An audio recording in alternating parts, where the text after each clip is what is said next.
Hey guys, welcome back to Unscripted. I'm Brian. And I'm Caesar. And today we're going to be reviewing How I Met Your Father.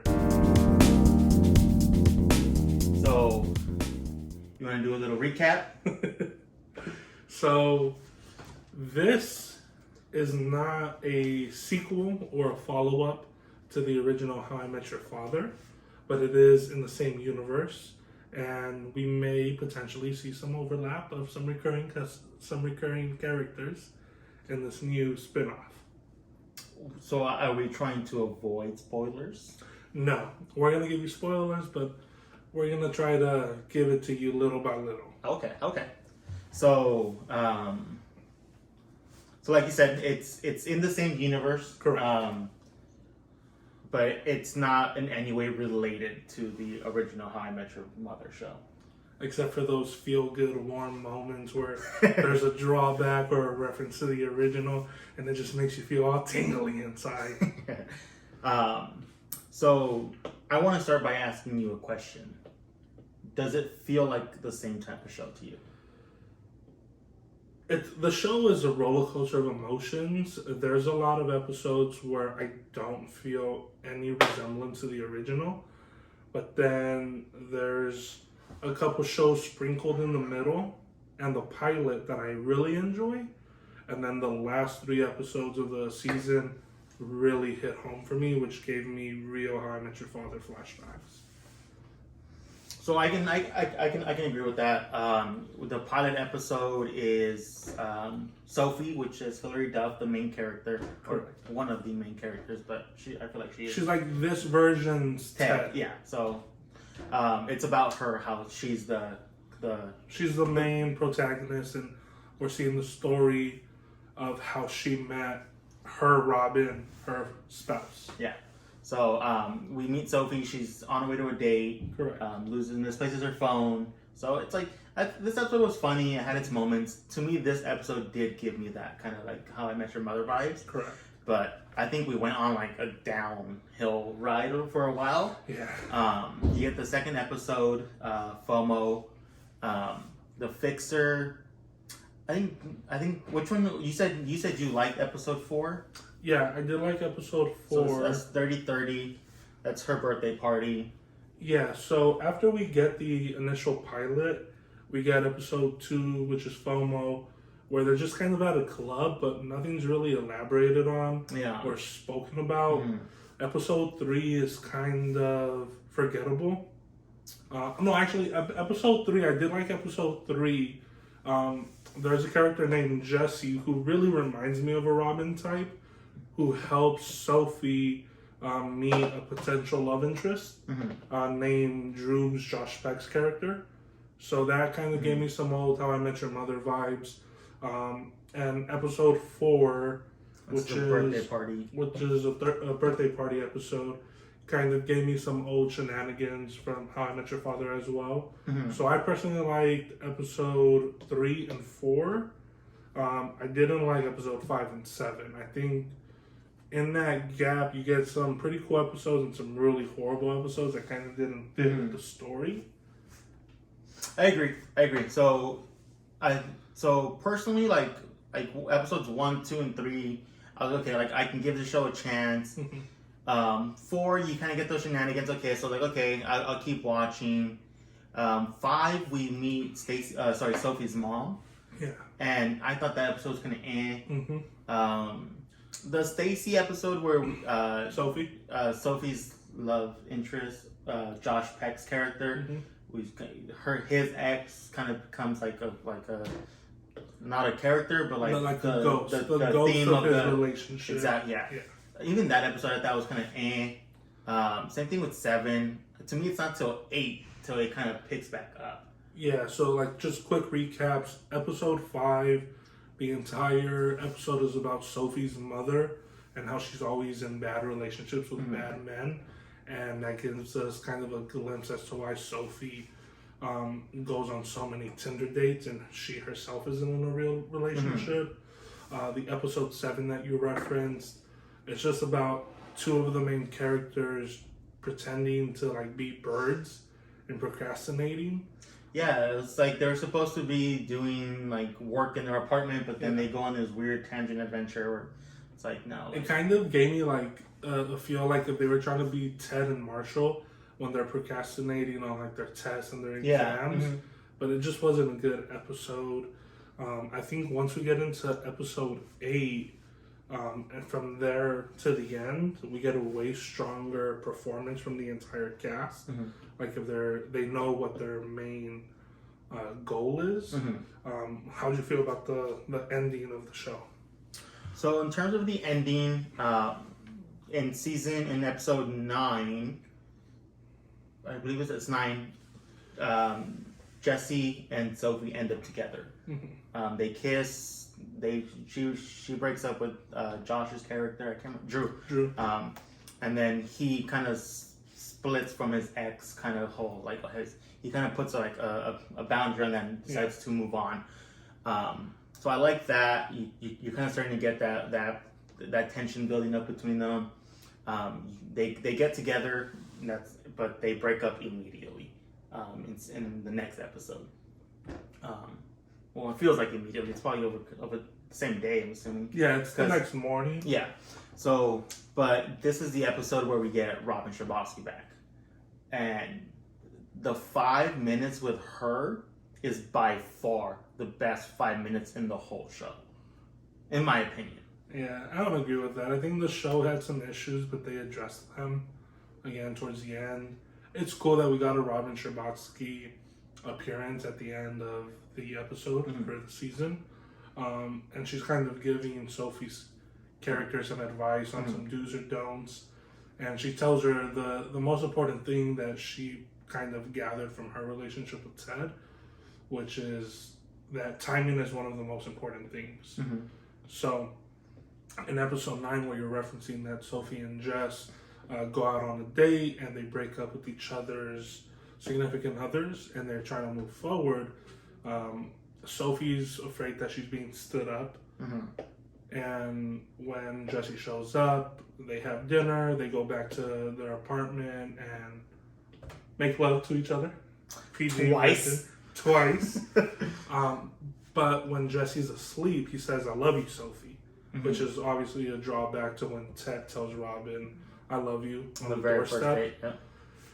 So we get that resemblance, and Sophie immediately wants to put the brake on everything, the entire thing, and that's when she goes to the bar that's the mainstay in the original series, and we get to see Carl, which I thought was cool. So the bartender. Yeah, just to touch on a little bit, something that we haven't mentioned.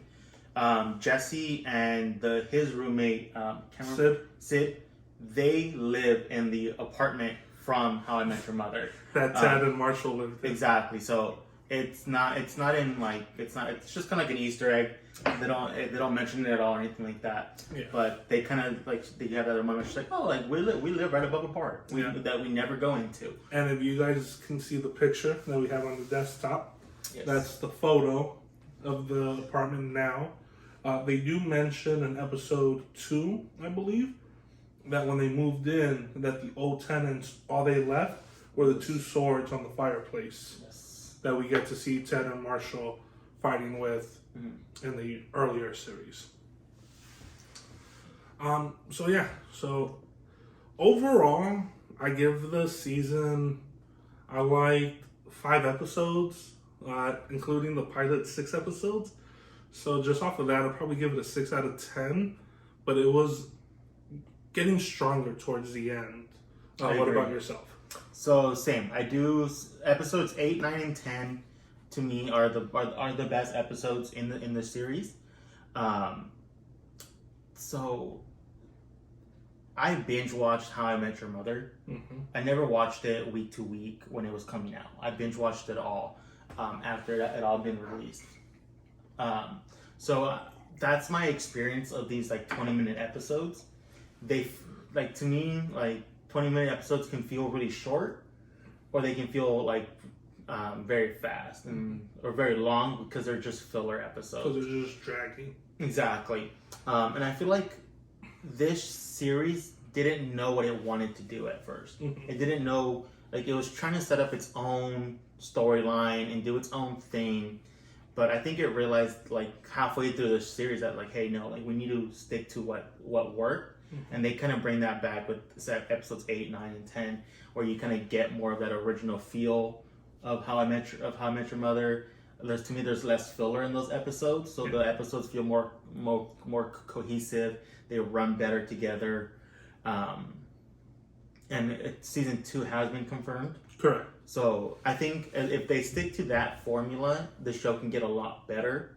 I don't think I'm gonna watch episode by episode next season. I'm gonna binge watch at the end to try to get a kind of relive those facts, because I don't think this is a show, at least so far, that you want to watch week to week. So I'm gonna actually watch it week to week, opposite than you.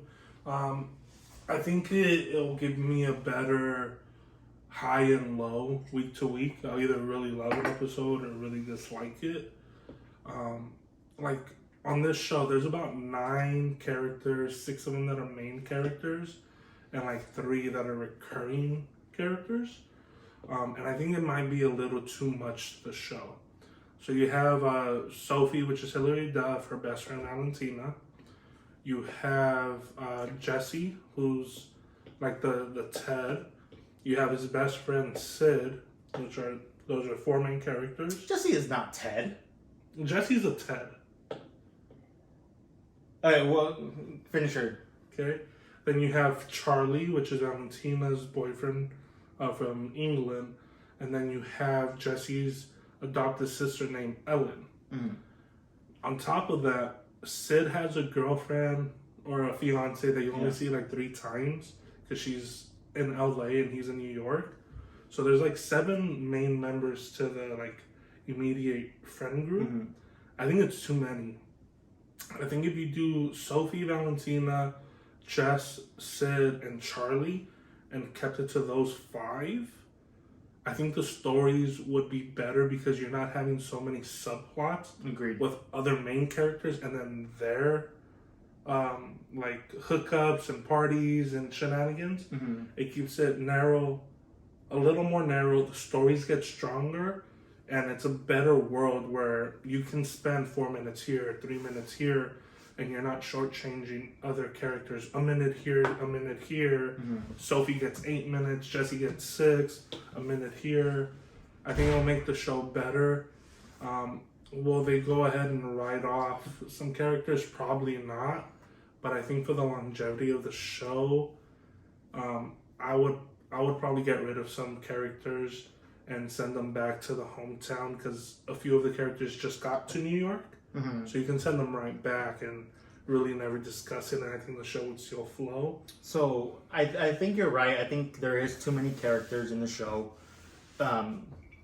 You have a bigger problem with Ellen than I do. That's Jesse's sister. Yeah. She's quirky. She's doing her own thing. Do I think she's the cast-off at this point? Yes. But do I think she's the one that's going to be written off? No. I think if anything, Charlie is more likely to get written off. I hope not. He gives the show a different feel, which I really enjoy his screen time. Correct. I enjoy Charlie. I think Charlie is a very comical relief in this in this series. But I think if we're gonna get our Barney in this series, which it's kind of Valentina, but it's also kind of Charlie. Yeah. So it's like they're kind of competing for that same role, and you're not gonna get rid of Valentina. You're not. That's so you have to get rid of Charlie and let Valentina embrace that Charlie role or embrace that Barney role. The Barney role. But the thing is, I think he plays the part better so far. So it's gonna be interesting how they do that. But I think that's kind of how they're gonna. Personally, I would want Charlie to stay. Like again, I don't think they're gonna get rid of any character in general. Even though I think they should. I think they receive a lot of public backlash. But if you're gonna get rid of characters, all right, get rid of both of them. Get rid of Ellen and Charlie and make Valentina the Barney. You got Sid that can be the new Marshall. Jesse that can be the new Ted. Sophie is Valentina. Sophie is Robin. You get a tighter core, better plot lines, And then now you can have those characters date other like recurring characters, but not actual like main. Yeah, bring in like other Drews. Yeah. They're bringing Ian back, which was the first date. He gets reintroduced, so he can be the love interest for like half a season. Yeah. But yeah, I honestly I think if you get rid of Charlie and Ellen, then yeah, it does kind of simplify it. You can bring Sid's wife in because they do get married at the end. Yeah. They can be that Lily and Marshall role in that kind of in the show. Exactly. See, I see Sophie as Ted, Uh-huh. and Marshall kind of more as the Robin, Scherbatsky. Obviously, like the sexes are interchanged. I don't know, maybe that's why you're seeing it differently. But I see Sophie as Ted, Jesse as Robin, Valentina as Barney. To me, they're both Teds because they're both hopeless romantics who want to be happy, who want that everlasting love. But I mean, like Robin was like that too. But that's why I'm saying, like, Sophie is quick to just drop the hammer and be like, no, we're done. I'm going to go date, which gives me serious Robin, like, flashes. And Jesse's like, he proposed to somebody, it didn't go well. He's super, like, sad and he's still hopeful for love, but he's kind of becoming, like, jaded, which reminds me of Ted.